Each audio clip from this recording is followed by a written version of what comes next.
Vous voulez une série où chaque épisode vous fait changer de théorie, une série qui vous fait trembler dès les premières secondes, une série qui vous manipule en silence jusqu'à ce que vous ne sachiez plus à qui faire confiance, une série qui mêle survie, paranoïa et horreur. J'en ai une pour vous, elle s'appelle The Head. Asseyez-vous, éteignez les lumières, servez-vous un chocolat chaud. Tout commence avec un plan aérien sur une étendue glacée sans fin, blanche. Au milieu apparaît une tache grise, une station scientifique isolée, battue par le vent. À l'intérieur, ce jour-là, c'est la fête. On trinque, on rit, on danse, car ce n'est pas un jour comme les autres, c'est le début de la nuit polaire. 6 mois d'obscurité ininterrompue. Et pour les chercheurs, c'est aussi le moment de la grande séparation. La majorité de l'équipe va partir. Seules 10 personnes resteront pour affronter l'hiver. Derniers au revoir, dernier regard. Le dernier hélicoptère s'envole. Et en même temps que l'hélicoptère s'élève, le soleil se couche. Pour la dernière fois, avant 6 mois. 6 longs mois. Un silence nouveau s'installe le soir pour marquer le début de ce huis clos. La tradition veut qu'on regarde un film. Et bien sûr, le choix est symbolique, toujours le même. On regarde The Thing de John Carpenter.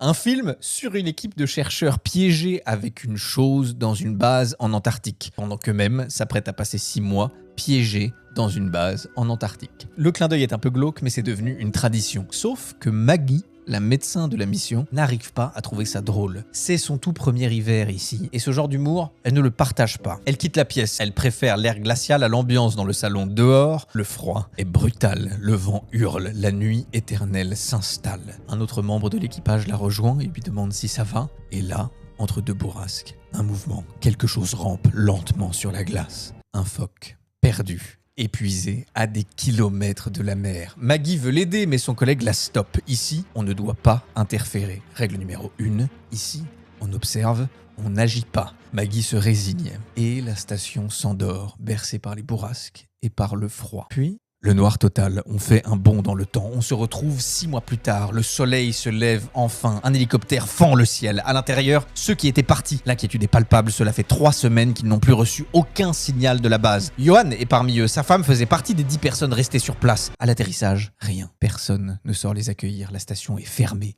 figée. Ils forcent l'entrée et là tout bascule. À l'intérieur, c'est le chaos. Tout est sens dessus-dessous. Les meubles sont renversés. Des traces de lutte, du sang. Une trace rouge sèche qui serpente le long d'un mur. Puis, un impact de balle. Le calme devient lourd. Johan avance, lampe torche à la main. Dans un des laboratoires, il tombe sur un corps congelé, maculé de sang. L'un des 10. Et sur la vitre devant lui, une autre balle. Quelqu'un a tiré de l'intérieur. Le Toki de Johan crépite. On l'appelle, on lui dit de venir vite. Il court jusqu'au hangar. Et là, un Snowcat, le genre de véhicule qui aurait pu permettre de fuir, est complètement carbonisé, volontairement détruit. Il demande où est l'autre ? On lui répond